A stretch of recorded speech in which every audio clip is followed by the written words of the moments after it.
আলামিনের হাবিব জনাব মুহাম্মদ রাসূলুল্লাহ সাল্লাল্লাহু আলাইহি ওয়াসাল্লাম বলেছেন, কিয়ামতের ময়দানে আল্লাহর কসম করে বলছি, সেদিন জাহান্নামীদের ভীষণ কষ্ট হবে আর জান্নাতীদের জন্য অত্যন্ত আসান হবে, অবস্থাটা খুবই আরামের হবে। নবীজি বলেন, এক ওয়াক্ত ফরজ নামাজ আদায় করতে যে সময়টুকুন লাগে, কিয়ামতের মাঠের এই সময় এত বড় বিরাট লম্বা সময় জান্নাতীদের জন্য এরকম হালকা হয়ে যাবে। সুবহানাল্লাহ। হযরত আবু সাঈদ খুদরী রাদিয়াল্লাহু তাআলা হাদিস খানা বর্ণনা করেছেন, এক ওয়াক্ত নামাজ, একটা ফরজ নামাজ পড়তে যতটুকুন সময় লাগে এতটুকুন সময়ের ভেতরে জান্নাতীদের কারবার শেষ হয়ে যাবে। সুবহানাল্লাহ বিহামদি। আর ওদের কারবার তো শেষই হবে না। وَيَوْمَ تَشَقَّقُ السَّمَاءُ بِالْغَمَامِ وَنُزِّلَ الْمَلَائِكَةُ تَنزِيلًا। ওরা ফেরেশতা দেখতে চায়। সেদিন আসমান সমূহ বিদীর্ণ হয়ে মেঘ পুঞ্জ বেরিয়ে আসবে, আত্মপ্রকাশ করবে। তার ভেতর থেকে ফেরেশতারা ক্রমাগত নাজিল হতে থাকবে। আর অবস্থাটাই হবে, আল মুলকু ইয়াউমাইযিনিল হাক্কু লিররহমান ওয়া কানা ইয়াওমান আলাল কাফিরিনা আসীরা। আর সেদিনের বাদশাহী হবে কেবলমাত্র রহমানের। ওয়া কানা ইয়াওমান আলাল কাফিরিনা আসীরা। আর সেই কিয়ামতের দিন, সেই সময়টা হবে কাফেরদের জন্য বড়ই কঠিন। এখানে কিয়ামতের কিছু কথা বলা হচ্ছে, কিছু আভাস দেওয়া হচ্ছে যে আসমান সমূহ বিদীর্ণ হয়ে মেঘ পিণ্ড বেরিয়ে আসবে এবং তার থেকে ক্রমাগত ফেরেশতারা নাজিল হতে থাকবে। আল্লাহর হাবিব বলেছেন, কেউ যদি কিয়ামতের দৃশ্য দেখতে চায় সেজন্য সূরা ইযা শামসু কুবিরাত ওয়া ইযা সামাউ ফাতারাত, ইযা সামাউ শাক্কাত, এই সূরাগুলি যেন পড়ে, তাহলে কিয়ামতের দৃশ্য তার চোখের সামনে প্রতিভাত হবে। কিয়ামতের দৃশ্যটা আসলে কেমন হবে সেই সূরাগুলি তেলাওয়াত করলে সে বুঝতে পারবে। যেমন আল্লাহ পাক বলছেন, إذا السماء فطرت وإذا الكواكب انتثرت وإذا البحار فجرت وإذا القبور بعثرت। যখন আকাশসমূহ চূর্ণ বিচূর্ণ হয়ে যাবে আর তারকাসমূহ বিক্ষিপ্ত হয়ে পড়বে, সমুদ্র মহাসমুদ্রগুলি দীর্ণ বিদীর্ণ হয়ে যাবে, কবরগুলি সব উদ্গীরণ করে দেবে, তার মধ্যে যা আছে সে সবগুলি। আবার আল্লাহ পাক বলেন, ইযা শামসু কুবিরাত ওয়া ইযান নুজুমু কাদারাত ওয়া ইযাল জিবালু সুয়্যিরাত। সূর্য যখন ঢেকে যাবে, তারকাগুলি যখন বিপর্যস্ত হয়ে যাবে আর পাহাড়গুলি যখন চালিয়ে দেওয়া হবে, এই দৃশ্য তোমরা দেখতে পাবে।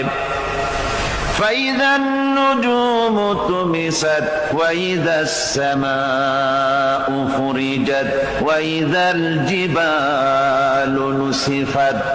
সেদিন অবস্থা এমন হবে, সমস্ত তারকাগুলি স্তিমিত হয়ে যাবে আর আকাশসমূহ দীর্ণ বিদীর্ণ হয়ে যাবে। আর দেখতে পাবে পাহাড়গুলি, সমস্ত পাহাড়গুলিকে উড়িয়ে দেওয়া হবে। আবার অবস্থা আরো কি হবে, فإذا برق البصر وخسف القمر وجمع الشمس والقمر।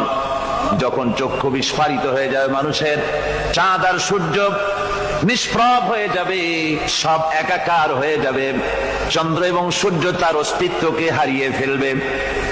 শুধু তাই নয়, وحملت الأرض والجبال فدكتا دكة واحدة। জমিন ও পাহাড়গুলির মধ্যে সংঘর্ষ লাগিয়ে দেওয়া হবে আর তা এক ধাক্কায় জমিন এবং সমস্ত পাহাড়গুলি চূর্ণ বিচূর্ণ হয়ে যাবে। সুবহানাল্লাহি ওয়া বিহামদিহি। আল্লাহ রাব্বুল আলামিন বলছেন, এইভাবে করে কিয়ামতের দৃশ্য, বিভীষিকাময় দৃশ্য তোমরা দেখতে পাবে। আর সেদিনের রাজত্বটা কার হবে? আল মুলকু ইয়াউমাইযিনিল হাক্কু লির-রাহমান। সেদিনের রাজত্ব হবে কেবলমাত্র রহমানের। অর্থাৎ যেসব কৃত্রিম বাদশাহী দেখে তোমাদের চোখে ধাঁধা লেগে গিয়েছে, তোমাদেরকে দুনিয়ার বাদশাহী দেখে তোমরা ধোঁকায় পড়ে গিয়েছো, এসব বাদশাহী কিছুই টিকবে না সেদিন। সেদিন শুধু বাদশাহী থাকবে একমাত্র আল্লাহ পাকের। কার থাকবে বাদশাহী? জোরে বলেন কার? আল্লাহ রাব্বুল আলামিন যখন কিছুই থাকবে না ঘোষণা করবেন লিমানিল মুলকুল ইয়াউম লিল্লাহিল ওয়াহিদুল কাহ্হার। আজকে কার রাজত্ব? চারিদিক থেকে আওয়াজ আসতে থাকবে, পরাক্রমশালী আল্লাহ রাব্বুল আলামিন রাজত্ব আর কারো নয়।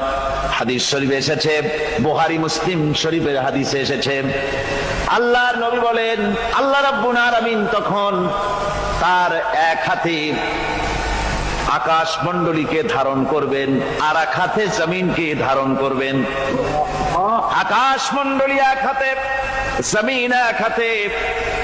এভাবে আল্লাহ রাব্বুল আলামিন বলবেন আইনাল জাব্বারুন আইনাল মুতাকাব্বিরুন। কোথায় সেই স্বৈরাচারীরা? কোথায় সেই দুর্বিনীত অহংকারী স্বৈরাচার যারা আমার জমিনের উপরে, আমার মানুষের উপরে রাজত্ব চালিয়েছে? তারা আজকে কোথায়? কোথায় সেই অহংকারীরা? আল্লাহ পাক সেদিন যে বলবেন, সেদিন তো বলবেন, কিন্তু দুনিয়ার মাঝেও স্বৈরাচার যারা, অহংকারী যারা, তাদের শাস্তি পৃথিবীর বুকেও দেন। আর সেদিন তো দিবেনি। কত স্বৈরাচার আমরা দেখলাম, কত অহংকারী দেখলাম, যাদের তর্জনী হেননে লক্ষ কোটি কোটি মানুষ উঠত আর বসত। তাদের জিল্লাতির সঙ্গে আল্লাহ রাব্বুল আলামিন কতজনকে বিদায় করে দিলেন। ফুলের মালা নিয়ে কুলাতে পারে নাই, পা থেকে শুরু করে গলা পর্যন্ত ফুলের মালা দিয়া ডুবাই দিল ভক্তরা। আবার আল্লাহ রাব্বুল আলামিন এমন শাস্তি দিলেন, ফুলের মালার পরিবর্তে জুতার মালা নিয়ে জেলের মধ্যে ঢুকাইয়া দিলেন। ঠিক কিনা গণ? অহংকারী আর স্বৈরাচার যারা হয়, আল্লাহ পাক এভাবে তাদের দৃষ্টান্ত দেখিয়ে দেন। আমরা কত দেখলাম, 9 বছরের রাজা 10 বছরের সাজা। পৃথিবীর মুখে যারা অহংকার করে, যারা স্বৈরাচার হয়, আল্লাহর আইনকে যারা বৃদ্ধাঙ্গুষ্টি প্রদর্শন করে, আল্লাহ পাক তাদের জমিনেও দেখান। এখানে চূড়ান্ত ফয়সালা আল্লাহ করেন না, আসল ফয়সালার জায়গা তো আছেই, তবে এখানে নমুনা দেখায় দেন। কিন্তু মুশকিল হচ্ছে, ইতিহাসের সবচাইতে বড় শিক্ষা হলো ইতিহাস থেকে মানুষেরা শিক্ষা গ্রহণ করে না। একজনে যে কাম করে বিপদে পড়ে, আর একজন এসে আবার সেই পথেই অগ্রসর হয়, নিশ্চিত মৃত্যুর পথে। আমার বন্ধুগণ, আল্লাহ পাক বলছেন সেই দিন আমার রাজত্ব হবে, আর কারো রাজত্ব হবে না। ওয়া কানা ইয়াওমান আলাল কাফিরিন আসীরা। আর ওই দিনটা, ওই কিয়ামতের দিন হবে কাফেরদের জন্য সবচাইতে কঠিন। সবচাইতে কঠিন হবে কাদের জন্য? কাফেরদের জন্য। কাফের কারা? কাফের হচ্ছে তারা যারা নাকি আল্লাহর আইনকে অস্বীকার করেছে, আল্লাহকে অস্বীকার করেছে, আল্লাহর আইনকে অস্বীকার করেছে। ওরা কি? কাফের। কুফর শব্দের অর্থ হচ্ছে গোপন করা। এই জন্য অন্ধকার রাতকে আরবিতে কাফের বলা হয়েছে, অর্থাৎ যা সব জিনিসকে অন্ধকার দিয়ে ঢেকে দেয়। তো কুফর হচ্ছে সেই জিনিস যা মহাসত্যকে ঢেকে দেয়, সত্যকে, মহাসত্যকে ঢেকে দেয় যে জিনিস, সেটাকে কুফর বলা হয়। আর এই কাফের অন্ধকারে ঘুরে মরে, সে কোন আলোর খোঁজ পায় না। আল্লাহ রাব্বুল আলামিন বলেন, কাফেরদের কথা এখন শোনাচ্ছেন আল্লাহ পাক, ওয়াল্লাযীনা কাফারু আউলিয়াউহুমুত তাগুত ইউখরিজুনাহুম মিনান নূরি ইলায যুলুমাত। যারা কাফের, যারা কুফরি অবলম্বন করেছে, তাদের সাহায্যকারী আর পৃষ্ঠপোষক হচ্ছে তাগুত। তাগুত বলা হয় সেই শক্তিকে যে শক্তি শুধু নিজেই আল্লাহর আইন অমান্য করে বসে থাকে না, বরং অন্যদেরকেও আল্লাহর আইন অমান্য করতে বাধ্য করে। ওদেরকে আরবিতে কি বলা